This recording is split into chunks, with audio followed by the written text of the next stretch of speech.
Hello, welcome to I Think You Think. We have two great topics for you today. Our first topic is going to be about that's my daughter telling us what the topic's going to be. It's going to be about some of the change in where Plan B is being held. It's now an over-the-counter product. And the second topic is online dating. We are joined by our guest today, and we'll get right into the intro and everything. So, hello, today is May. Damn it. What is today? 16th. 16th, thank you. 16th. May 16th, 2013, and you are listening to I Think You Think, a podcast that puts a new spin on debate and discussion. I'm Justin, and on the other side of my computer screen is James. Hello. And we are your hosts and carry no credentials worth noting today. Our guest is Yasmin. Hiya. Yazzie is a friend of mine who, one of our number one listeners over in Norway, right? Exactly. And our only listener in Norway. Hey now. Hey, don't sell yourself short or build yourself up too much.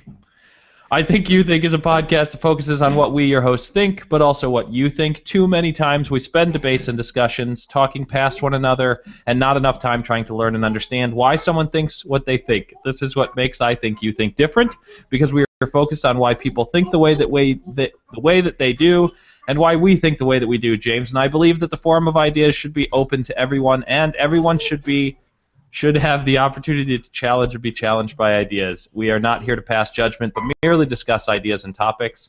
This podcast, first and foremost, is a conversation between us and hopefully you. Feel free to email us. You can follow us on Facebook, Twitter, or at the Chicago Now blogs. The links for all of these can be found in the underbar of the video, or if you're really quick, facebook.com/I-think.you-think, chicagonow.com/I-think-you-think, twitter.com/I-think_you-think.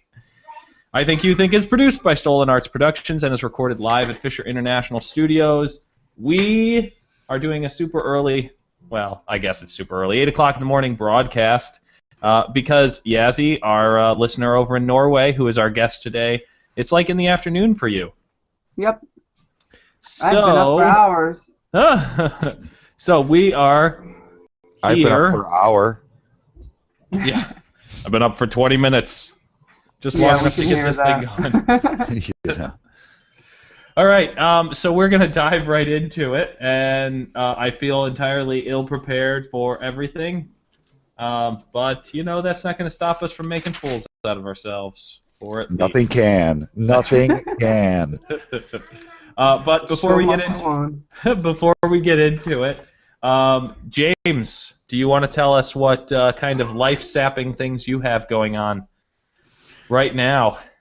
Oh, well, actually, I guess work has been sapping most of my life, but yesterday was my younger brother's birthday, and we went out and we celebrated with alcoholic beverages. So, you know, me and my coffee are going to attempt to get to this podcast, but if I fall asleep or walk away, I apologize. Beyond that, I haven't played any video games, I haven't been reading any books. I just got off like a 6-day in a row work spree, so yeah, it's all work for me. Yes, it was. I think we had some difficulty trying to get this podcast scheduled because of our conflicting work schedules. I've been pretty busy myself. Yazzie, what about you? What types of things have been sapping your life recently? Sapping. First of all, I don't get what that means, but you know. Actually, I've been pretty busy myself too for once. I have my finals, and I've been working, and that's pretty much it. It's been eating me up. I've been just studying like crazy, and yeah, you had some finals or something. Yeah, I finished 2, and I have 1 more next week, which I'm super nervous about, but it's gonna be alright. Your finals seem to be like really spread out. I mean, here in the like universities here, that like, you do them all in one week. Yeah, but this isn't university level. This is just me catching up with everybody else. Okay, all right. I'm still enjoying a lot of Skyrim. So I think that's where I was last time. I'm still trying to get through all of the missions. I got my miscellaneous. We're gonna have to deal with the piano this whole time, I think. Background It music. sounds like you're in a haunted house, you know, like Yeah. there's no one at the piano. There's a short person there playing with her little stuffed animals. So I got my miscellaneous quests from like this many down to about this many, and then as I started walking around and doing all of the side quests, my miscellaneous quests started going back up. So, but I was like, forget it. I'm not working on the miscellaneous. I'm just going to get through the side quests. Those have more definitive ends than the miscellaneous quests. I think you have to just set a goal for each time you play to say, okay, I'm going to do this, this, and this, and get through it. Have you ever played Skyrim? No, but well, I played till you get to the forest after the whole dragon part, and the guy leaves you. That's how far I got, and then I just got stuck because I kept swimming because I thought it was so much fun to swim. That's all I did. So Yazzie is a Argonian. Then she enjoys the water. What's an Argonian? It's one of the races in Skyrim. Oh. They look like reptiles. They can breathe underwater. That's the race I chose. Oh well, there you go. Character. Yep. See. Oh my goodness. And I think I was. That's beautiful. She's gonna be such an artist. Yes. Anyway, let's dive right into this because I'm going to be dealing with a piano. So I'm hoping that James will be able to do more of the kind of leading us into things. So just to kind of give you a little bit of a background, just a couple of weeks ago, it was the FDA said that the Plan B, which is a pregnancy prevention medication that has been for a long time being sold in the pharmacy, where you had to, for those only 17 and older, you had to present an ID to show that you were 17 or older to purchase the Plan B. Some people mistake the Plan B as a abortion pill. It is not an abortion pill. It is a pregnancy prevention. It's akin to taking the pills that you take daily to prevent pregnancy, it's actually got the same medication in it as those, just in a much higher dosage. But the FDA approved that it could come out from behind the pharmacy and out onto the floor to be sold to those 15 and older instead of 17. They still have to present an ID to prove that they are 15 or older, but it is now out there. And so we were going to start our conversation off for the first half of our podcast on that. James, I just kind of wanted to get your thoughts on it, and then Yazzie, if you want to just go ahead and go. I'm going to mute my microphone because my daughter is extremely loud and annoying. So there you go. Okay. Well, for me, I feel like I don't know. I feel like it's fine that the pill's out there. I feel like coming out from behind the counter probably isn't great, just because that means kids are going to steal it. People are going to steal it.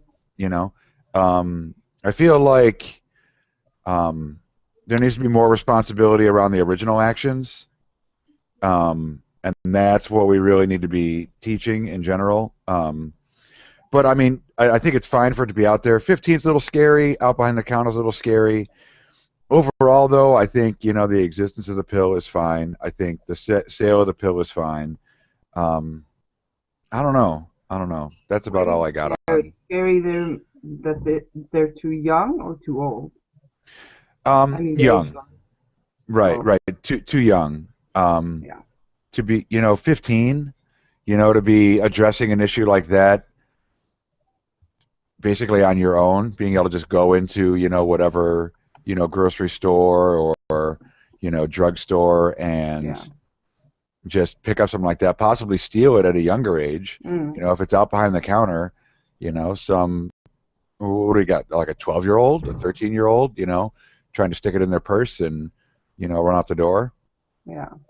I actually never thought about it like that. Because in Norway we don't have an age limit at all. It's always been, like you said, away from the counter. Like you can just pick it up at the pharmacy. I think some places have started to put it out, like I think gas stations and stuff like that, but I'm not really so sure about it. So I've never even thought about the age. I'm thinking more of the parents don't know anything, and I, as a parent, would not like my 13, 12-year-old daughter or even son to go pick up something like that relatively cheap, and even for free at the help stations. That just came over me right now. Okay, I have my own thoughts on it, but I did want to clarify just a couple of things by asking you guys some questions. Would you guys be in favor of contraception available for 11 or 12 or 13-year-old kids? I'm in favor of parenting for 11, 12, and 13-year-old kids. I think that's a lot of where, these answers are to questions that aren't being addressed earlier. You know what I mean? Like your 11 and 12 and 13-year-old kids, I don't have any kids, so I feel like I'm judging oddly, but or like, from a place where I maybe don't exactly have the ground to stand on to really have this conversation. But I think it does come down to parenting. You need to like raise and actually raise and actually talk with your children and actually explain things, and actually be a positive part of their life and not just, put food in the cabinets and make sure they have cable to watch, So I think it comes back to parenting. Should 11 or 12 or 13-year-olds, are they ready to really deal with, the consequences and everything of, full sexual activity? No, not realistically. At that point, it should be holding hands and kissing. You know what I mean? Like, I don't know. But it does, with the access to information that we have, any kid that has an internet connection can learn a lot more than I could at 11, 12, and 13. That's we're the talking thing, like, though, because a lot of people's, sorry about cutting you off, but a lot of people's argument is that it's inevitable. So you might as well, some parents just talk to their kids and rather the more, come to me if you're having sexual activity with a boy or a girl. If it's a boy, then come to me, talk to me about it, and I'd rather know. And if I was a parent, I would go that way because it is inevitable, especially, of course, depending on where you are and depending on your kid. And I feel like the environment has a tiny bit to do with it too, because you can do so much parenting. You can be an awesome parent, but you don't know what your kid does when it goes to school. You don't know what kind of people it hangs out with, and you don't know what kind of even teachers they have. So some of the parenting does happen out of your hands. So I would rather just go, be honest with me. I'd rather you having sex and I know about it and not go behind my back. But still, I think 12 is really early. Here's my perception. My thought is that, first of all, the drive to procreate, to have sex, is a pretty strong one. It's it's basically on par with the with hunger or thirst or the desire to breathe. I mean, these are inborn. Not for everyone. Some people don't have the same kind of sexuality as others, but there is a drive that is to procreate and to have sex. And to fight against 3 billion years worth of evolution, you're going to lose. And 12, 13. I mean, depending on when kids really develop, one 12-year-old might still find boys or girls kind of yucky, whereas another 12-year-old might not, based on how fast they're developing at this point. I think that the move of the Plan B and the generics for the same thing out from the pharmacy is the right move. I like the way Norway does it, where it's available, that there isn't an age limit.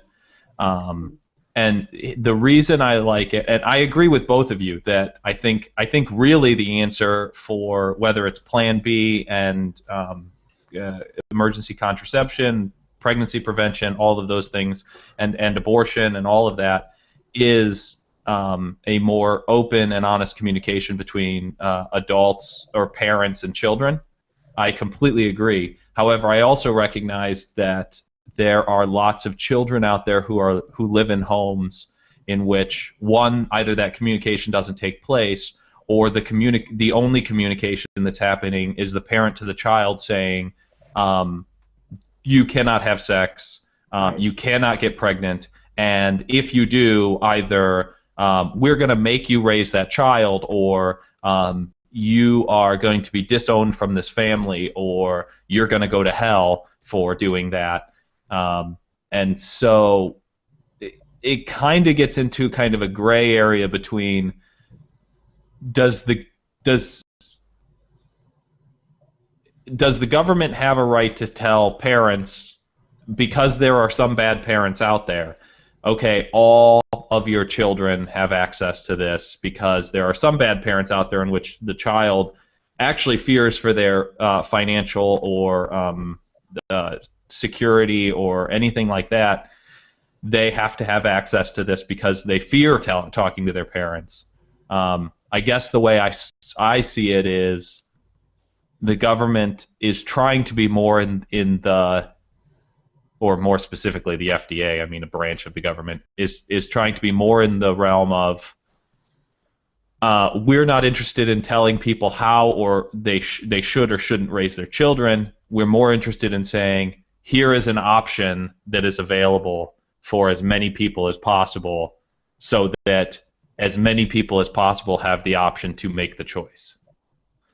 I don't feel that's right, though, because when they put an age limit, I feel that's the statement that this is the age that's appropriate.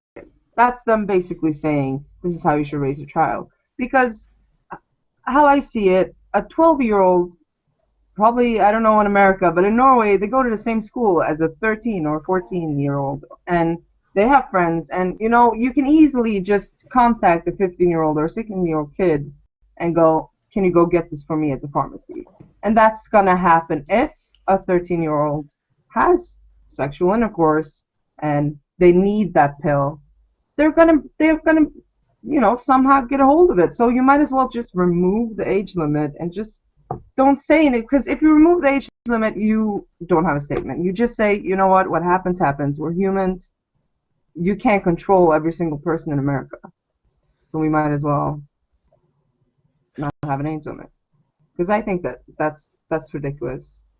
When you're 13, you, especially girls, we're really developed, and that's when you hit puberty, and that's when you get all of those feelings, you get all of those urges, and like you said, it is a drive. You can't control it. It's human instinct. It's a part of us. We can't just, you know, shut it down. So, I don't know, I just think that age limit is really stupid. Yeah, and I feel like anyone who... Sorry, continue. Well, I was just going to say, I'm not sure, you know, what it's like in Norway, but I know here, like, sex is still kind of, there's certain parts of American society that, like, put shame on it. You know, it's not okay. It's not the natural thing that it actually is. You know, there's a large portion of the population that is actually comfortable with it. You know. And adults 18 and over, you know, do what you want with who you want as long as it doesn't hurt anybody. You know, as long as, you know, it's between two consenting adults, it's good. It's fine, you know, and that's the majority of people. But it is, I mean, like our TV commercials, you can't do certain things. Like there's all sorts of weird, you know, for our ratings in America, we talked about this in a previous podcast. If it's a man, like, expressing pleasure during a sex scene, it's fine. If it's a woman, not so much. You're probably going to get an NC-17 rating, you know? So like our lines and that stuff are really weird, and I think that's where that 15 probably springs from that same place, you know. Mm. Yeah, I was going to say that I agree with you, Yazzie. I don't think that there should be an age restriction on it. I like the way Norway does it. However, I would rather, if we're going to have an age restriction, which is the way the United States does it, I would rather have an age restriction of 15 than 17. Oh, yes. And so with the United States, a step towards 15 is a step in the right direction. My perspective is that I don't think that there should be one, but I don't think that you can, in our country, that you can go from a 17 requirement and then completely wipe it out, because something like that would face a lot of backlash. And now the FDA is not a government body in the sense that they have to make and approve laws. They just say, hey, we're the Federal Drug Administration. We make the laws. We make the rules about drugs. And so the Congress can make laws that the FDA has to enforce, but they can make certain. They can say that this is no longer a restricted drug, or this is a restricted drug because of these reasons. But Congress can go back and make laws that say no, this has to be like this. And I think that what the FDA did was a step in the right direction, because it would prevent that sort of backlash. Of course, and I completely see that, and I know that in the States, because we're all crazy over here. Yes, no, but I feel like it's a mix between the two. You have really, really liberal people, and then you have the complete opposite. It depends so much on where you are, and I don't know if that rule, does that go for anywhere in the States, or is that a specific state? What's that, the 15 and older? Yeah, the 15 and older. That's nationwide now, because the FDA is the Federal Drug Administration. They're the ones who monitor and control all drug-related stuff for the entire country. When does that go live? Is that already happening, or is there a delay on that? Because I work at a company that has a pharmacy, we actually have been talking about what the next steps are. But basically, it's approved. The FDA has said this drug has to be available for 15 and under, 15. Whoops, 15 and over, not 15 and under. We were sorry you're 16, can't sell it to you. 15 and over, from what I understand, basically immediately, but it's not in so much that the pharmacy or the stores that sell it have to give it at this point for 15 and over, because a lot of the packaging for the stuff that we actually have in the pharmacy on the shelf right now says 17 and older. And so you have to sell that out first. Right. So we have to sell the 17 and older stuff out first, and we've been told, I think I lost my video feed there. No, you're good. Oh, okay.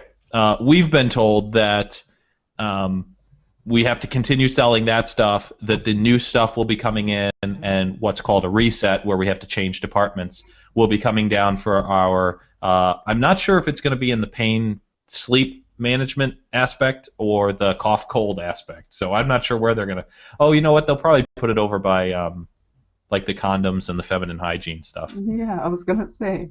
Well, right, but for our store, that the pain and sleep and all that stuff is right outside our pharmacy, and all the feminine hygiene, condoms, everything like that is way on the other side of the store. But okay, so my question is, how much does it cost? Like, what's the general price of it? What is it in your store? For the brand name, it's $49.99. Our generic, our brand, is $5 less. To convert that for you, that would be roughly 800 kroner. Whoa! Yeah. You're joking. That's expensive. Yeah. So 800 or 900 kroner for you. That is insane. Because if I remember correctly, the conversion is your kroner is about 10 times as much as the UK, right? Yeah, approximately. It's okay. 9 All right. point Yeah. something. Yeah. So yeah, that's basically it's somewhere in the range of 800 to 900 That's kroner. insane. Because here it is. I remember, I think about 2 weeks ago, I saw it was. Let me convert it. It was about 150 kroner. So it's So like that's Okay. about. $5. I think Seven or eight. $20 is 120, so it's a bit over About $20. nine. Okay. Okay. Yeah. So it's about like 25 or something like that. So Okay. Okay, so it's double that here, basically. Then, yeah. so 800. So it's more like 300 kroner, I guess, if I'm figuring out the math here right, because it's Yeah, about 50 it's bucks. 300. That's Yeah. right. Sorry, Justin, you got it But wrong. still, Really? Yeah. yeah. Oh, you 'Cause know you what? have to put I did it in you the have wrong to tie direction. I did it in the wrong direction. I went times 6. yeah, I multiplied it by 1.6 instead of dividing it by 1.6. That's okay. But Sorry. I think it's good that it's more expensive because it's more of a, I think because I think it does come back to education, whether that's parenting or otherwise, and personal responsibility. Even a 15-year-old, a 13-year-old can have personal responsibility. I mean, I've managed kids who were 16 years old who worked for me, who like as an employee were much more responsible than the average 20-something-year-old that I've had, and that's just because, they were raised well, Of and course.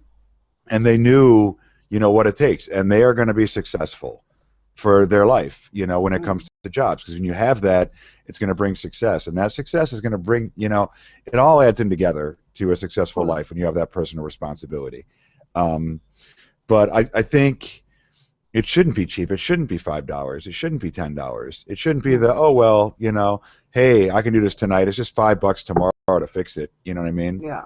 Like I think that's good. I think it's good that it's a little more expensive. That's true. I mean, I would like to kind of address that because just in the last starting last year and then going into effect this year was the approval for insurances to cover contraception 100% for women. That's part of the Health and Affordable Care Act. That contraception is covered 100%. Like daily contraception, those types of things. Not emergency contraceptions like Plan B. Mm. I guess you're saying that you like it being more expensive because it kind of incurs a cost benefit. Like, okay, is it worth it to do what I'm about to do because tomorrow I'm going to have to pay $50 as a preventative measure. Do you feel the same way about regular contraception? No, because that's forethought and that's planning and that's responsibility. Like if someone utilizes a condom, they're thinking about it ahead of time. If someone is using this, chances are they weren't thinking about it ahead of time, and they're, it's reactionary as opposed to an action. Okay. So because it's a mistake, and that came out like I'm trying to. Well, I think people are going to understand what you mean, but because they didn't take the time, to have that forethought to, not be in that specific situation, and there are times, where maybe a condom breaks or whatever happens, you know what I mean, that it could be useful. But if it's $5, people could be doing it. A Starbucks is $5. You know what I mean? They're going to stock up, and just have it at home just in case. Right. Or people are going to, 3 times in 1 week. You know what I mean? Like, so many. I feel like the higher price tag is going to limit people's relying on that as their form of contraceptive. That's exactly why the price tag is so high. So that not just anyone can go and pick it up and go, it's just a buck or two, And I've never been in that situation, so I don't even have to think about it. I just remember thinking, that's expensive. But I remember I had friends who had to do that when we were in, what's before high school? Middle Junior school. high school? Middle school. Middle school. We were about 15, 16 too. And I remember they had to like go behind their parents' back and try to scrape up money, and it was just horrible, basically. So I completely agree on that. That's a good point. While I've never myself personally been in that situation, my wife and I have been in a situation where we weren't interested in having a child at the time, and we had a scenario in which we had a condom break, and we actually had the discussion about whether or not we should go ahead and do this just as a precaution because we did not want to get pregnant at this point. Or more aptly, you know, she's the one who gets pregnant. I really don't do anything. Do very little bit. But it still affects you. And so we decided, but for us, the one of the biggest turnoffs for not wanting to get that was the $50 price tag. I mean, we weren't too concerned about it, but we were a little worried, and we didn't really want to go spend $50 on something we didn't necessarily need. However, I will say that $50 is significantly less of an investment financially, yes, than a child. Yes, obviously. I think it's only like $250,000 to raise a kid to 18 nowadays.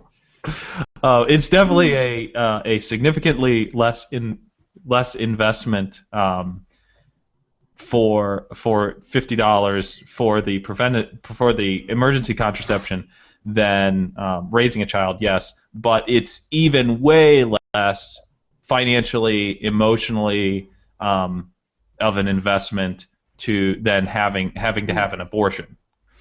I mean, if you have to go through that route, there's much more costs involved, and not always financial. I mean, we're talking health costs, we're talking emotional costs, and things like that.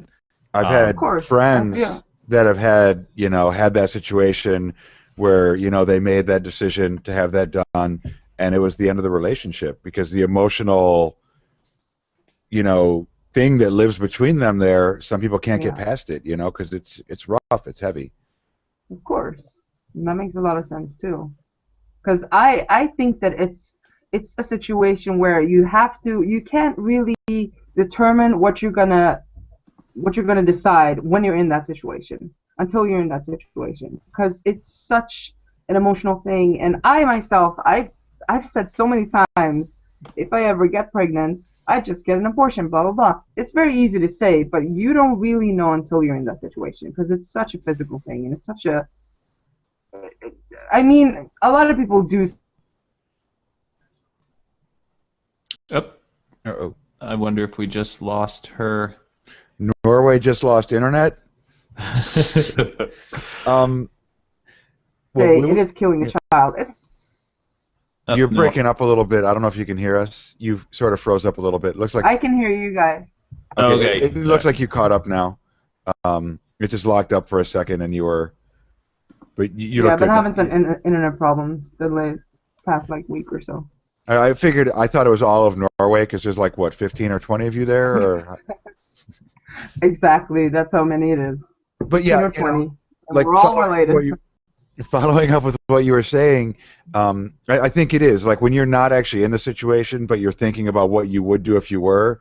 It's very much just it's all just it's not emotional, it's all just intellectual thought, Exactly. Yes, I this is a decision I would make, I looked at the factors and this is a decision I'd make.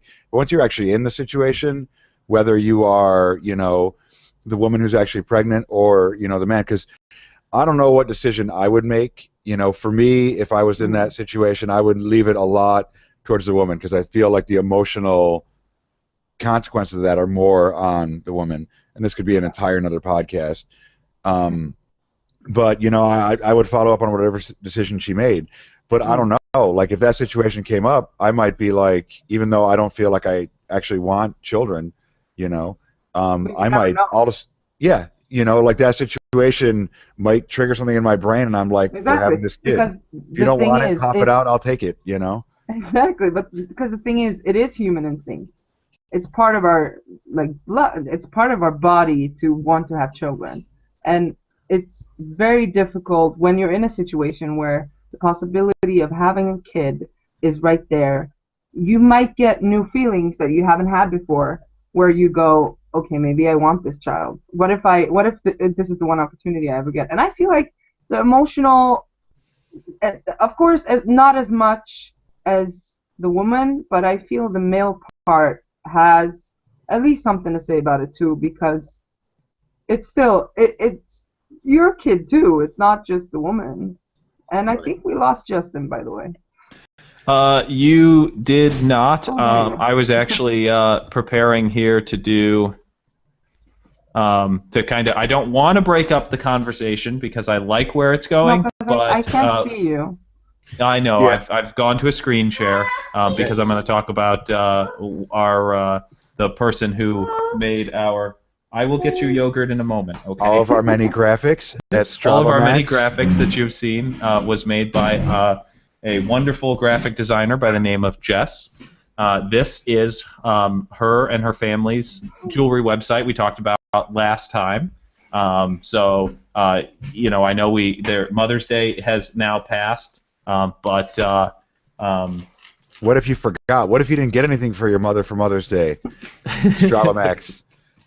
so yes, this is Strava Max. This is their website, and oh my goodness, there's now a spill on the table. Uh-oh. But you can see there's a lot of different stuff. There's bracelets, there's necklaces, there's earrings. Oh, they're pretty.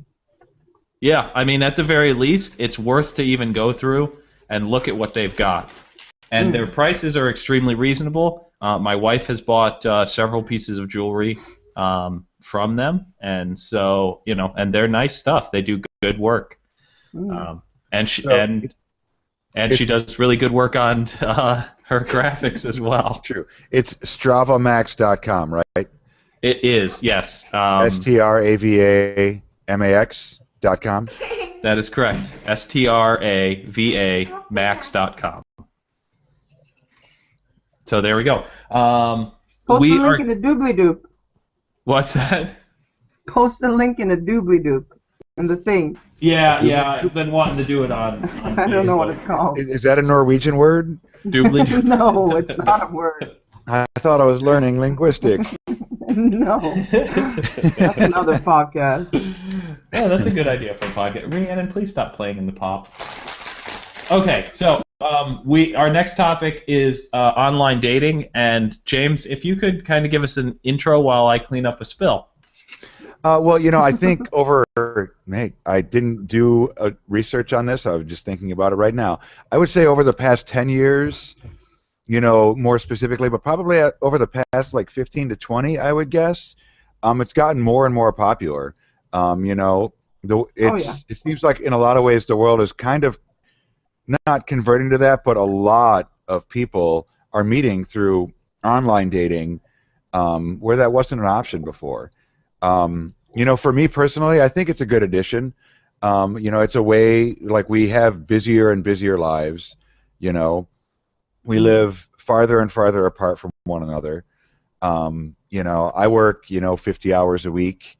I don't go to the bars except for last night. Really, more coffee. You know, and like that opportunity to, hopefully meet someone that you have things in common with without having to, randomly talk to somebody in line at the grocery store or to try to sift through the people that might be at a bar, I think can be appealing for a lot of people. Justin is going to make us all dizzy with his moving around his camera there. But also I think it has the same pros and cons as real life dating do. Because I myself, I've dabbled in online dating, and over the years, some parts of it is good.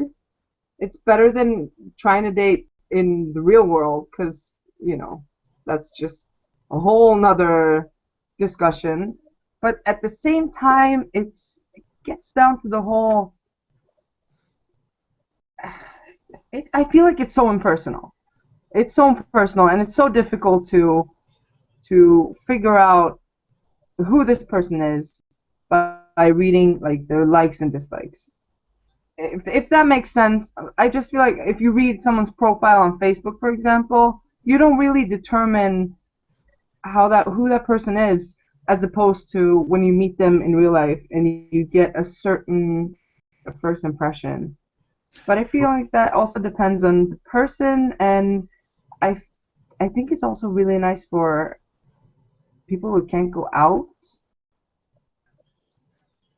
What were you As gonna much say? like maybe single parents, I could see it being a big benefit for. I can hear you all of a sudden. There You it is. can't. You can hear me? Okay. I don't know where Justin went. Justin Exactly. is obviously recording the second part of this podcast Yeah. while driving his car. I'm still here. Just there's a big spill. I'm Uh-oh. underwater. Oh no! Swim for sure. I could see it being impersonal. And there's a comedian, Chris Rock, that had a line that always kind of, I think it rings very true. Like when you first meet someone, you don't meet them, you meet their representative. Because people aren't going to be like right away, oh yeah, like I'm a horrible racist, or like whatever it is, whatever like character flaws they might have. Like I have horrible social anxiety. I'm never going to remember your birthday. Whatever. They like filter themselves. Right. And I think, you can do that especially well with an online profile, because you can, just tweak that over and over and over again until you get the perfect little, this is what I want people to believe that I am. But that's part of the risk of any dating. Exactly. You know what I mean? And that's probably like, I've never really played around with it too much, but I would expect that's, what those first, dates are really about. Like once you actually get to the point where you've converse to them online a little bit, and then you go on that first date in a very public place with probably your friend sitting at a table nearby secretly to make sure you don't get kidnapped and murdered by some strange serial killer. And then you get to like kind of meet them in person and get that impression, because I think it's very, very true. Like when you're talking with someone and you see their body language and eye contact and things, you really get a much better sense. That's where I think you really feel if there's chemistry, just in those kind of interactions. Exactly. And I feel like that the thing is, there's so many people who can, like you said, they can tweak and they can perfect it and they can put out only their best assets, and it doesn't even have to be true. And the picture can be, the best picture, that the one that you look really, really good in, but doesn't necessarily look like you that much in real life. And there's all of those things that some people might think that it's a bit fake, but that also depends on which site you're on, where you are, and what kind of people are you looking for, and all that kinds of stuff. Because there are also sites that do matches.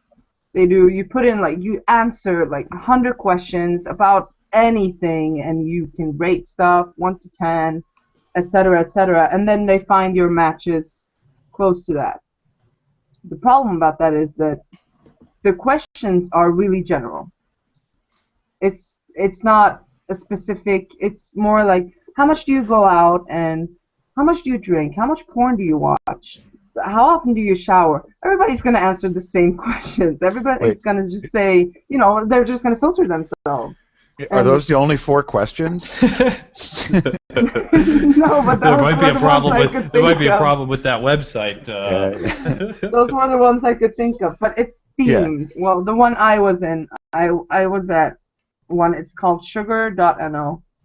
That's the translated version. But that's basically, they have themes. They have like work related, and then they have sexual, and then they have how are you as a girlfriend/boyfriend. And nice teddy bear, Justin. It's a kitty. It's Marie. Oh, it's He's Marie. had it since he was 5. Yeah, no, actually, it's Marie. He holds it during every podcast. It makes me feel better. Which he would not admit in his online profile. Do you want to say hi?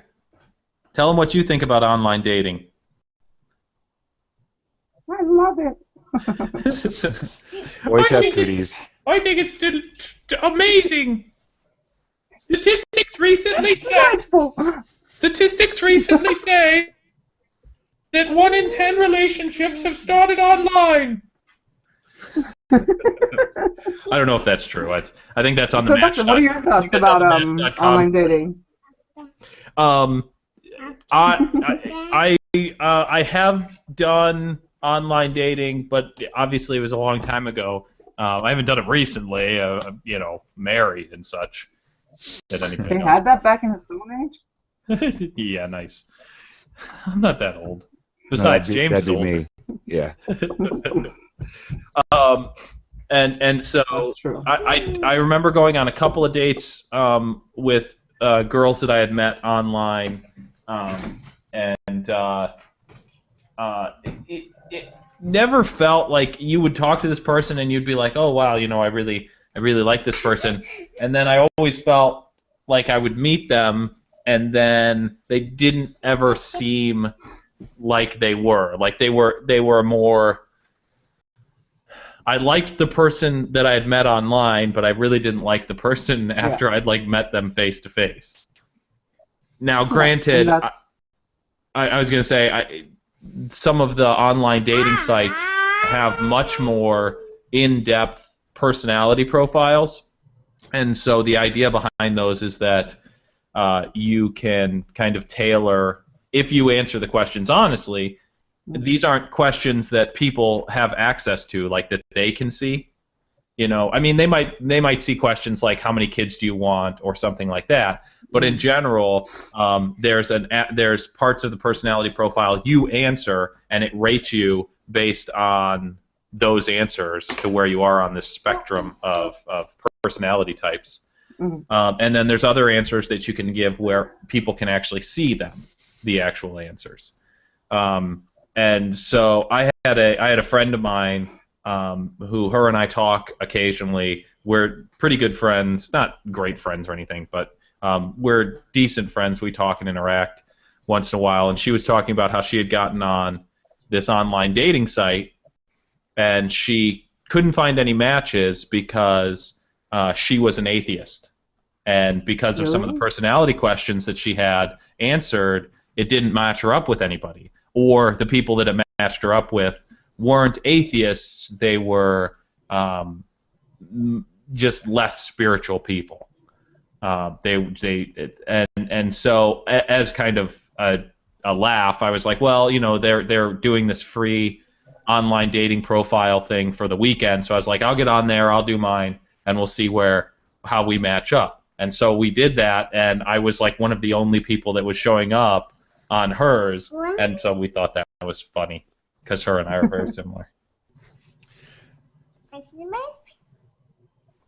Yes. So moving on. No. So I just thought James was going to say anything, so I waited, and then he didn't say anything, and then he went, oh. No, but it's just I agree with that thing, that when you meet them in real life, it's like, oh, this is why you're online. You know what I mean?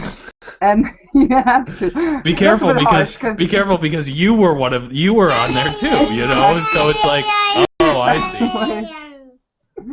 No, but it's just because you got to think about, sometimes you have a different chemistry with people online than you have in real life.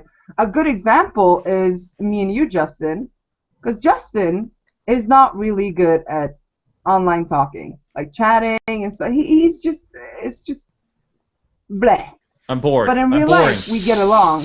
Yeah, it's very boring online, basically. Oh man, our podcast is doomed. Full disclosure here, she tries to chat with me while I'm at work most of the time, so I'm kind of busy. Yeah, that's true. I'm not going to say anything against that. But that's just an example. Like, some people work online and they don't work in real life, and the other way around. And that's kind of one of the problems with online dating, is that you never know until you meet them.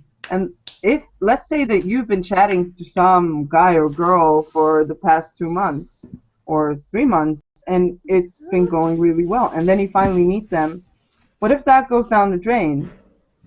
What if you meet them and then they're this boring person, not like you thought at all, etc., etc., and that's also very similar to real life dating, I think. That's what I meant about it has the same, when you like really get down to it, it has the same pros and cons as real life dating. And I say real life as if online is not real, but you know what I mean. Yeah, I agree. I mean, but I think when you do spend that time, a couple of weeks or whatever, a couple of months, chatting with someone online and interacting, and it seems to be working for both people, and then they do meet and it converts over, that's when you've probably really found something that could be successful. You know what I mean? But better to just have interacted with somebody for several weeks online and then have like one face-to-face date and have it be over than actually have to date someone for 2 months and then realize, oh, you know what I mean? Yeah. You've wasted a lot more. You've put a lot more into it, in that actually spending time face to face with that person. But I don't know. Like I said, I've never really experienced it, so it's kind of. I feel like dating in general is just. It's always an issue, and it's always going to be difficult. So it's never a right solution. It's always a bit tricky, and because some people are just so,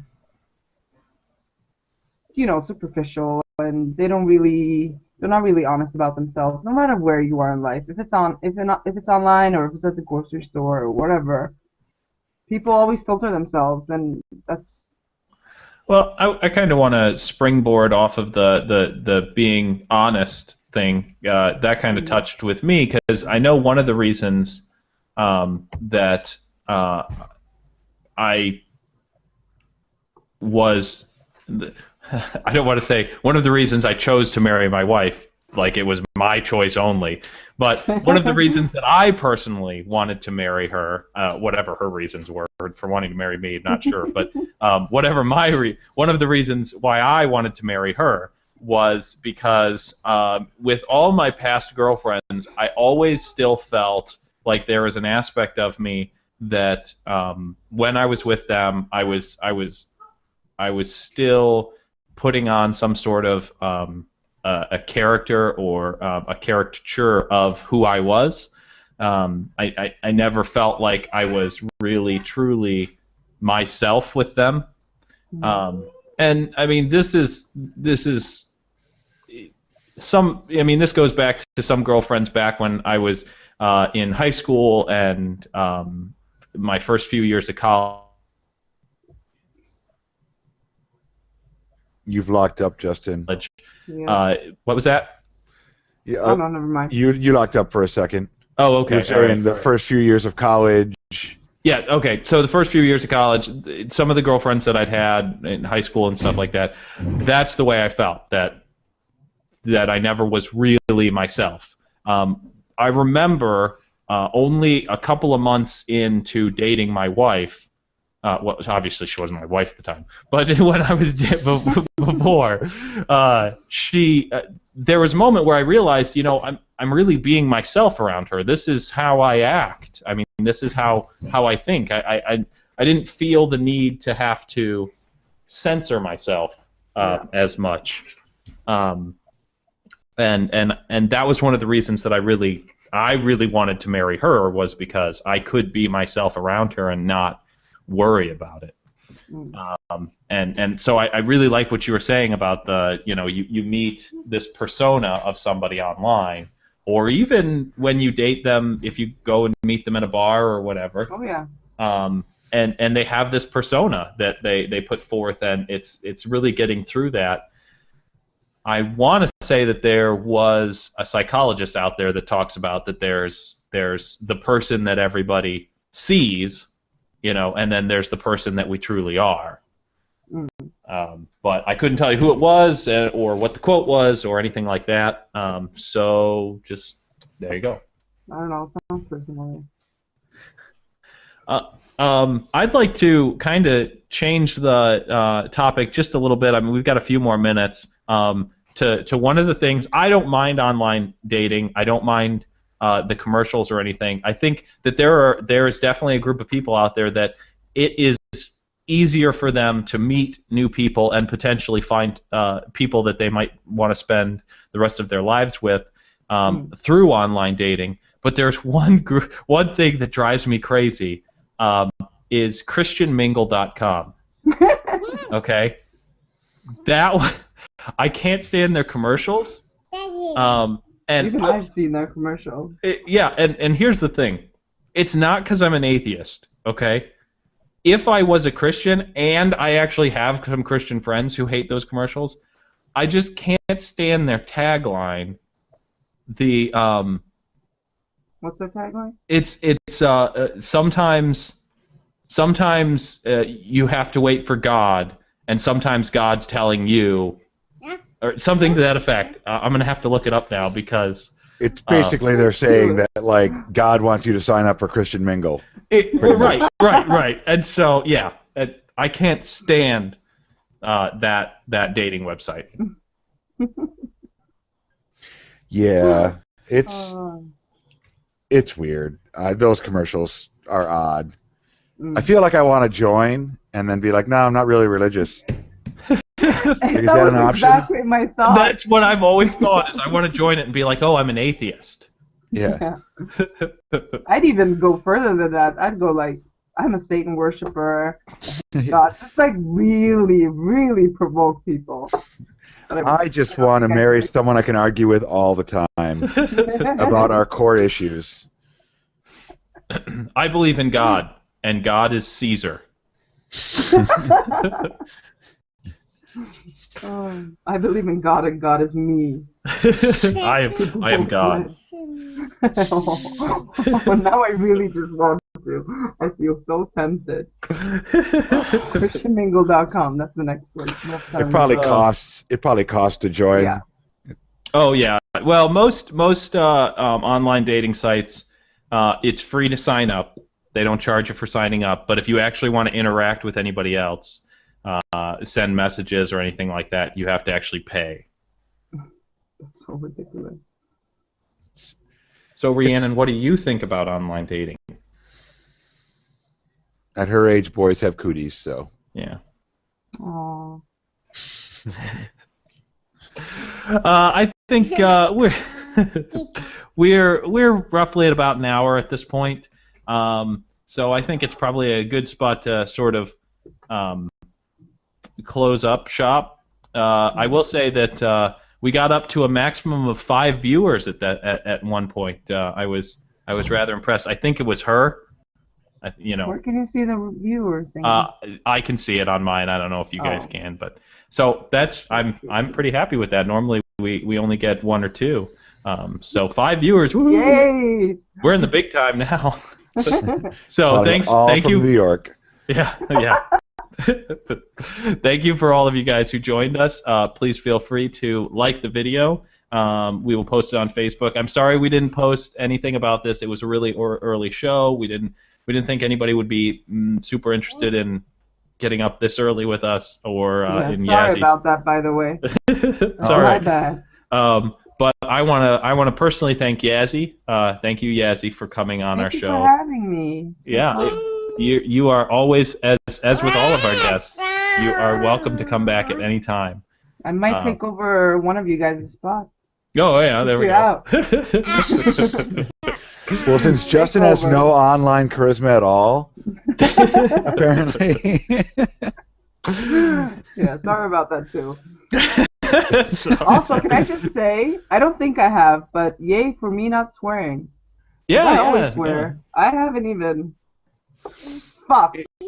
Got it in at the last minute. So, Yazzie, I'd like to hear your kind of final thoughts, and then James, if you could kind of wrap us up. Final thoughts on the topics? On anything. Final thoughts. Abortion is good. Podcasting is fun. I'm tired. Hi, Rhiannon. And yeah, it's been awesome. It's been good. To wrap us up, It's always fun. Again, Yasmin, thanks for coming and joining us. I've been really enjoying having the guest this month. We have another guest next week. I think we have 2 more weeks of this, Justin, with the guests.